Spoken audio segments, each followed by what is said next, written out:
First of all, I want to just thank you all for the privilege to be here, not only hopefully to serve you for a few minutes here, but also to attend. I have some friends that have gone to TED in the past, and I've been thinking about coming, and I was on the edge, and then I got invited, and I said, I want to come. So I've attended about 2/3 of this, and I've gotten an enormous amount, not only from the speakers, but from so many people that I've met. I don't think in all the places I've spoken or been around, and I've been privileged to be in a lot of great places, as I'm sure you have, I've ever seen such a concentration of both talent, brains, but also passion and a common value. There's a community here about contribution, and it's really beautiful. So I thank you. I'll be back as a participant myself on an ongoing basis, and I thank everybody for their participation as well very much. Thank you. I have to tell you, I'm both challenged and excited. My excitement is I get a chance to give something back. My challenge is the shortest seminar I usually do is 50 hours. And I'm not exaggerating. I do weekends, and what I do more than that, obviously, coach people, but I'm into immersion, because how'd you learn language?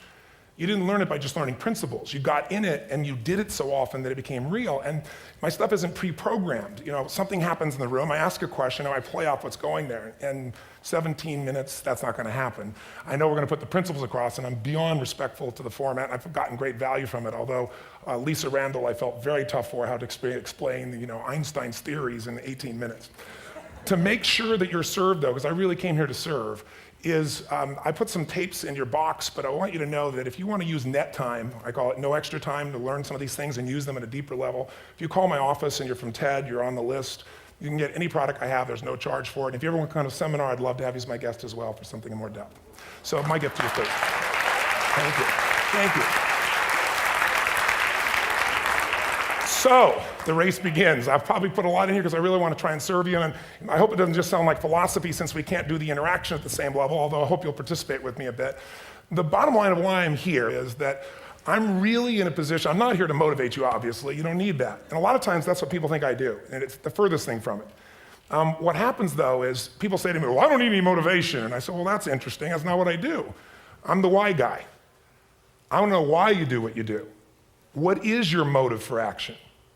What is it that drives you in your life today, not 10 years ago, or are you running the same pattern? Because I believe that the invisible force of internal drive activated is the most important thing in the world. I'm here because I believe emotion is the force of life. All of us here have great minds. You know, most of us here have great minds, right?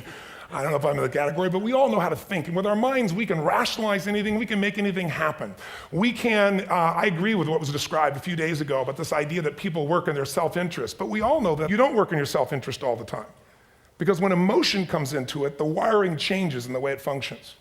And so it's wonderful for us to think intellectually about how the life of the world is, and especially those who are very smart. We can play this game in our head, but I really want to know what's driving you, and what I'd like to maybe invite you to do by the end of this talk is explore where you are today for two reasons. One, so that you can contribute more.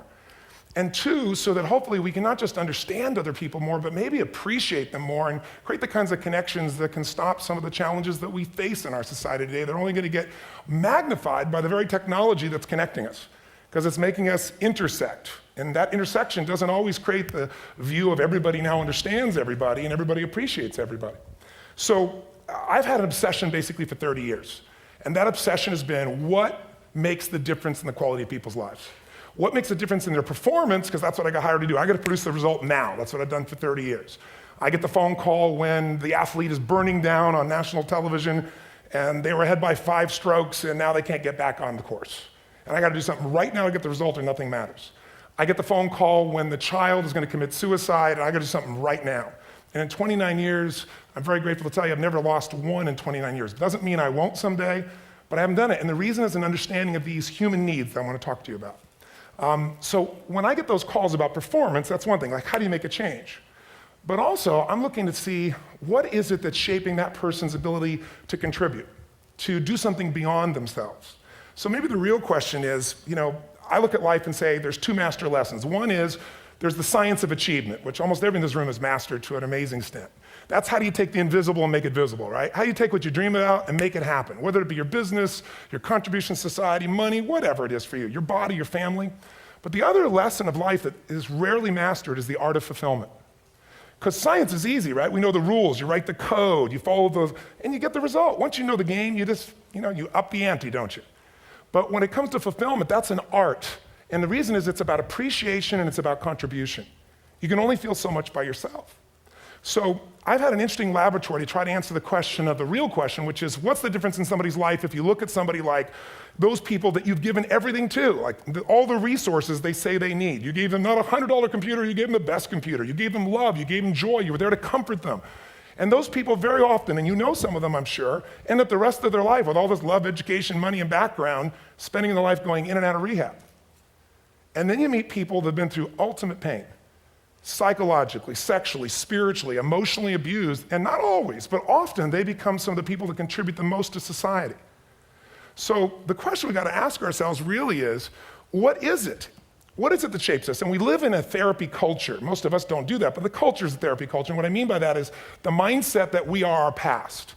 And everybody in this room, you wouldn't be in this room if you bought that theory, but most of society thinks biography is destiny. The past equals the future. And of course it does if you live there. But what people in this room know, and what we have to remind ourselves though, because you can know something intellectually, you can know what to do and then not use it, not apply it. So really what we got to remind ourselves is decision is the ultimate power. That's what it really is. Now when you ask people, have you failed to achieve something? How many have ever failed to achieve something significant in your life? Say aye. Thanks for the interaction on a high level there. But if you ask people, why didn't you achieve something? Somebody who's working for you, or a partner, or even yourself, and you failed to achieve a goal, what's the reason people say they failed to achieve? What do they tell you? Tell me. Come on, out loud. Didn't know enough, didn't have the knowledge, didn't have the money, didn't have the time, didn't have the technology, I didn't have the right manager, didn't have the Supreme Court.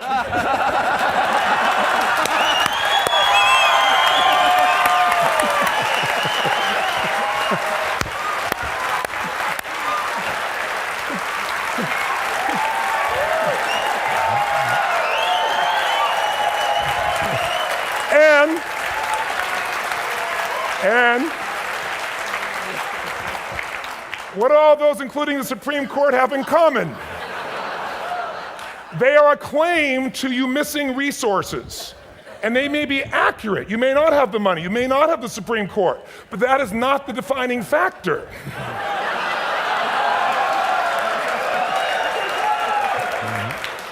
And you correct me if I'm wrong. The defining factor is never resources, it's resourcefulness. And what I mean specifically, rather than just some phrase, is if you have emotion, human emotion, something that I experienced from you day before yesterday at a level that is as profound as I've ever experienced, and if you'd communicated with that emotion, I believe you would have won.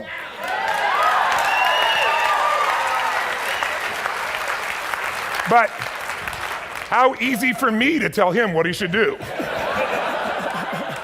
Idiot, Robbins. But I know when we watched a debate, at that time, there were emotions that blocked people's ability to get this man's intellect and capacity and the way they came across to some people in that day. Because I know people that wanted to vote in your direction and didn't, and I was upset. But there was emotion that was there. How many know what I'm talking about here? Say aye. So emotion is it, and if we get the right emotion, we can get ourselves to do anything. We can get through it. If you're creative enough, playful enough, fun enough, can you get through to anybody, yes or no? If you don't have the money, but you're creative and determined enough, you find the way. So this is the ultimate resource, but this is not the story that people tell us, right? The story people tell us is a bunch of different stories. They tell us we don't have the resources, but ultimately, if you take a look here, flip it up if you would. They say, what are all the reasons they have in common? We've said that. Next one, please. He's broken my pattern. But I appreciated the energy, I'll tell you that.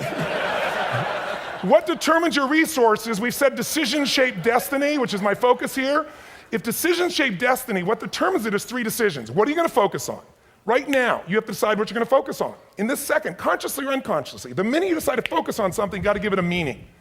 And whatever that meaning is produces emotion. Is this the end or the beginning? Is God punishing me or rewarding me, or is this the roll of the dice? And emotion then creates what we're going to do, or the action. So think about your own life, the decisions that have shaped your destiny. And that sounds really heavy, but in the last 5 or 10 years, 15 years, haven't there been some decisions you've made that if you made a different decision, your life would be completely different? How many can think of one, honestly? Better or worse? Say aye. So the bottom line is maybe it was where to go to work and you met the love of your life there. Maybe it was a career decision. I know the Google geniuses I saw here. I understand that their decision was to sell their technology at first. What if they made that decision versus to build their own culture? How would the world be different? How would their lives be different? Their impact.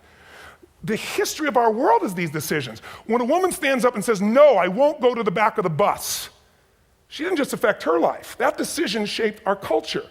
Or someone standing in front of a tank. Or being in a position like Lance Armstrong and someone says to you, you got testicular cancer. That's pretty tough for any male, especially if you ride a bike. Right? You got it in your brain, you got it in your lungs. But what was his decision of what to focus on? Different than most people. What did it mean? It wasn't the end, it was the beginning. What am I gonna do? He goes off and wins 7 championships he never won once before the cancer because he got emotional fitness, psychological strength. That's the difference in human beings that I've seen of the 3 million I've been around, because that's about my lab. I've had 3 million people from 80 different countries that I've had a chance to interact with over the last 29 years. And after a while, patterns become obvious. You see that South America and Africa maybe connect in a certain way, right? Other people say, oh, that sounds ridiculous. It's simple. So what shaped Lance, what shapes you? 2 invisible forces, very quickly. 1, state. We all have had times. Have you had a time you did something and after you did it, you thought to yourself, I can't believe I said that. I can't believe I did that. That was so stupid. Who's been there? Say aye. Have you ever done something after you do it, you go, that was me. Right? It wasn't your ability, it was your state. I should be able to change that quickly, but what I want to finish with quickly here is your model of the world is what shapes you long term. Your model of the world is the filter. That's what's shaping us. That's what makes people make decisions. We want to influence somebody, we gotta know what already influences them. And it's made up of 3 parts, I believe. First, what's your target? What are you after? Which I believe it's not your desires. You can get your desires to goals. How many of you got a goal, desire, and thought, is this all there is? How many have been there? Say aye. So it's needs we have. I believe there are 6 human needs. Second, once you know what the target that's driving you is and you uncover it for the truth, you don't form it, you uncover it. Then you find out what's your map. What's the belief systems that are telling you how to get those needs? Some people think the way to get those needs is destroy the world. Some people is to build something, create something, love someone. And then there's the fuel you pick. So very quickly, 6 needs, let me tell you what they are. First one, certainty. Now these are not goals or desires, these are universal. Everyone needs certainty that they can avoid pain, at least be comfortable. Now how do you get it? Control everybody, develop a skill, give up, smoke a cigarette. And if you got totally certain, ironically, even though we all need that, like if you're not certain about your health or your children or money, you don't think about much more. You're not sure the ceiling's gonna hold up, you're gonna listen to any speaker. But while we go for certainty differently, if we get total certainty, we get what? What do you feel if you're certain? You know what's gonna happen, when it's gonna happen, how it's gonna happen. What would you feel? Bored out of your mind. So God, in her infinite wisdom, gave us a second human need, which is uncertainty. We need variety. We need surprise. How many of you here love surprises? Say aye. You like the surprises you want. The ones you don't want, you call problems, but you need them. So variety is important. Have you ever rented a video or a film that you've already seen? Who's done this? Why are you doing it? You're certain it's good because you read it before, saw it before, but you're hoping it's been long enough you've forgotten enough there's variety. Third human need, critical, significance. We all need to feel important, special, unique. You can get it by making more money. You can do it by being more spiritual. You can do it by getting yourself in a situation where you put more tattoos and earrings in places humans don't want to know. Whatever it takes. The fastest way to do this, if you have no background, no culture, and no belief in resources or resourcefulness, is violence. If I put a gun to your head and I live in the hood, instantly I'm significant. 0 to 10, how high? 10. How certain am I you're gonna respond to me? 10. How much uncertainty? Who knows what's gonna happen next? Kind of exciting, like climbing up into a cave and doing that stuff all the way down there. Total variety and uncertainty. And it's significant, isn't it? So you're willing to risk your life for it. So that's why violence has always been around and will be around unless we have a consciousness change as a species. Now you can get significance a million ways, but to be significant, you gotta be unique and different. Here's what we really need. Connection and love, 4th need. We all want it. Most people settle for connection because love's too scary. Don't want to get hurt. Who here has ever been hurt in an intimate relationship? Say aye. And you're gonna get hurt again. Aren't you glad you came to this positive visit? But here's what's true, we need it. We can do it through intimacy, through friendship, through prayer, through walking in nature. If nothing else works for you, get a dog. Don't get a cat, get a dog, because if you leave for 2 minutes, it's like you've been gone for 6 months when you show back up again 5 minutes later, right? Now these first 4 needs, every human finds a way to meet. Even if you lie to yourself, even if you have split personalities. But the last 2 needs, the first 4 needs are called the needs of the personality, is what I call it. The last 2 are the needs of the spirit. And this is where fulfillment comes. You won't get fulfillment from the first 4. You'll figure a way, smoke, drink, do whatever, meet the first 4. But the last 2, number 5, you must grow. We all know the answer here. If you don't grow, you what? If a relationship's not growing, if a business is not growing, if you're not growing, it doesn't matter how much money you have, how many friends you have, how many people love you, you feel like hell. And the reason we grow, I believe, is so we have something to give of value. Because the sixth need is to contribute beyond ourselves. Because we all know, corny as it sounds, the secret to living is giving. We all know life's not about me, it's about we. This culture knows that, this room knows that. And it's exciting. When you see Nicholas up here talking about his $100 computer, the most passionate, exciting thing is here's a genius, but he's got a calling now. You can feel the difference in him, and it's beautiful. And that calling can touch other people. In my own life, my life was touched because when I was 11 years old, Thanksgiving, no money, no food, and we're not gonna starve, but my father was totally messed up. My mom was letting him know how bad he messed up. And somebody came to the door and delivered food. My father made 3 decisions. I know what they were briefly. His focus was, this is charity. What does it mean? I'm worthless. What do I gotta do? Leave my family, which he did. The time, one of the most painful experiences of life. My 3 decisions gave me a different path. I said, focus on, there's food, what a concept, you know? Second, but this is what changed my life. This is what shaped me as a human being. Somebody's gift, I don't even know who it is. They're not asking for it, this is giving our family food, looking out for us. It made me believe this. What does it mean? That strangers care. And what that made me decide is if strangers care about me and my family, I care about them. What am I gonna do? I'm gonna do something to make a difference. So when I was 17, I went out one day on Thanksgiving, it was my target for years, have enough money to feed 2 families. Most fun thing I ever did in my life, most moving. Then next year I did 4, and I didn't tell anybody what I was doing. Next year, 8. I wasn't doing it for brownie points, but after 8, I thought I could use some help. So sure enough, I went out, and what did I do? I got my friends involved, and I grew companies, and then I got 11 companies, and I built a foundation. Now, 18 years later, I'm proud to tell you, last year we fed 2 million people in 35 countries through our foundation, all during the holidays, Thanksgiving, Christmas, in all the different countries around the world. It's been fantastic. Thank you.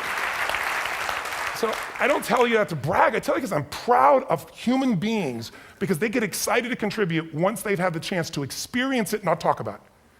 So finally, I'm about out of time, the target that shapes you, here's what's different about people. We have the same needs, but are you a certainty freak? Is that what you value most, or uncertainty? This man here couldn't be a certainty freak if he climbed through those caves. Are you driven by significance or love? We all need all 6, but whatever your lead system is tilts you in a different direction. And as you move in a direction, you have a destination or destiny. The second piece is the map. Think of that as the operating system tells you how to get there. And some people's map is, I'm gonna save lives even if I die for other people, and they're a fireman, somebody else says, I'm gonna kill people to do it. They're trying to meet the same needs of significance, right? They want to honor God or honor their family, but they have a different map. And there are 7 different beliefs. I can't go through them because I'm done. The last piece is emotion. I say one of the parts of the map is like time. Some people's idea of a long time is 100 years. Somebody else says is 3 seconds, which is what I have. And the last one I've already mentioned that felt you. If you got a target and you got a map, and let's say, I can't use Google because I love Macs, and they haven't made it good for Macs yet. So if you use MapQuest, how many have made this fatal mistake of using MapQuest at some time? You use this thing and you don't get there. Well, imagine if your beliefs guarantee you can never get to where you want to go. The last thing is emotion. Now here's what I'll tell you about emotion. There are 6,000 emotions that we all have words for in the English language, which is just a linguistic representation, right? It changes by language. But if your dominant emotions, when I have more time, I have 20,000 people or 1,000, and I have them write down all the emotions that they experience in an average week. And I give them as long as they need. And on one side, they write empowering emotions, the other is disempowering. Guess how many emotions people experience? Less than 12. And half of those make them feel like so they got 5 or 6 good frickin' feelings, right? It's like they feel happy, happy, excited, oh shit, frustrated, overwhelmed, depressed. How many of you know somebody who no matter what happens finds a way to get pissed off? How many know somebody like this? Or no matter what happens, they find a way to be happy or excited. How many know somebody like this? Come on. When 9/11 happened, and I'll finish with this, I was in Hawaii. I was with 2,000 people from 45 countries. We were translating 4 languages simultaneously for a program that I was conducting for a week. The night before was called Emotional Mastery. I got up, had no plan for this, and I said, we had all this fireworks, I do crazy fun stuff. And then at the end I stopped, and I had this plan I was gonna say, but I never do what I'm gonna say. And all of a sudden I said, when do people really start to live? When they face death. And then I went through this whole thing about if you were gonna get off this island, if 9 days from now you were gonna die, who would you call, what would you say, what would you do? One woman, well that night is when 9/11 happened. One woman had come to the seminar, and when she came there, her previous boyfriend had been kidnapped and murdered. her friend, or her new boyfriend, wanted to marry her, and she said no. He said, if you leave and go to that Hawaii thing, it's over with us. She said, it's over. When I finished that night, she called him and left a message, true story, at the top of the World Trade Center where he worked, saying, honey, I love you. I just want you to know, I want to marry you. It was stupid of me. She was asleep, because it was 3 a.m. for us, when he called her back from the top and said, honey, I can't tell you what this means. He said, I don't know how to tell you this, but you give me the greatest gift, because I'm going to die. And she played the recording for us in the room. She was on Larry King later. And he said, you're probably wondering how on earth this could happen to you twice. And he said, all I can say to you is, this must be God's message to you, honey. From now on, every day, give your all, love your all. Don't let anything ever stop you. She finishes, and a man stands up and he says, I'm from Pakistan, I'm a Muslim. I'd love to hold your hand and say I'm sorry, but frankly, this is retribution. I can't tell you the rest because I'm out of time.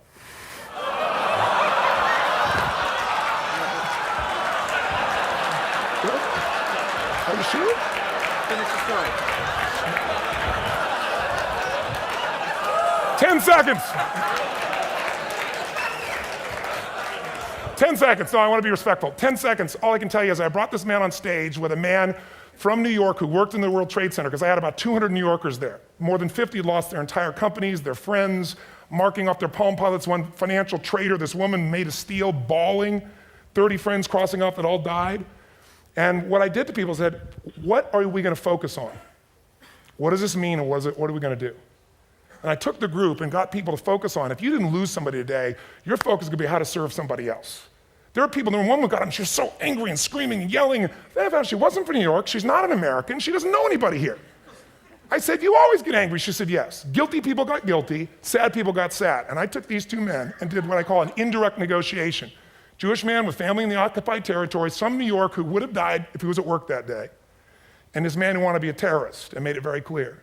And the integration that happened is on a film, which I'll be happy to send you, so you can really see what actually happened instead of my verbalization of it. But the two of them not only came together and changed their beliefs and models of the world, but they worked together to bring, for almost 4 years now, to various mosques and synagogues, the idea of how to create peace. And he wrote a book, which is called My Jihad, My Way of Peace. So transformation can happen. So my invitation to you is this.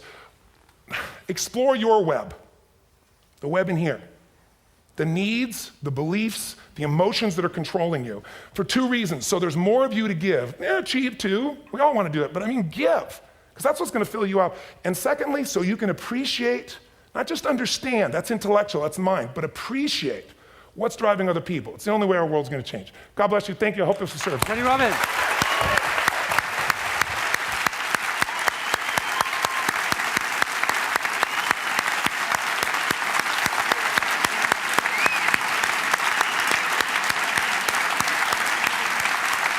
Tony, come back up here.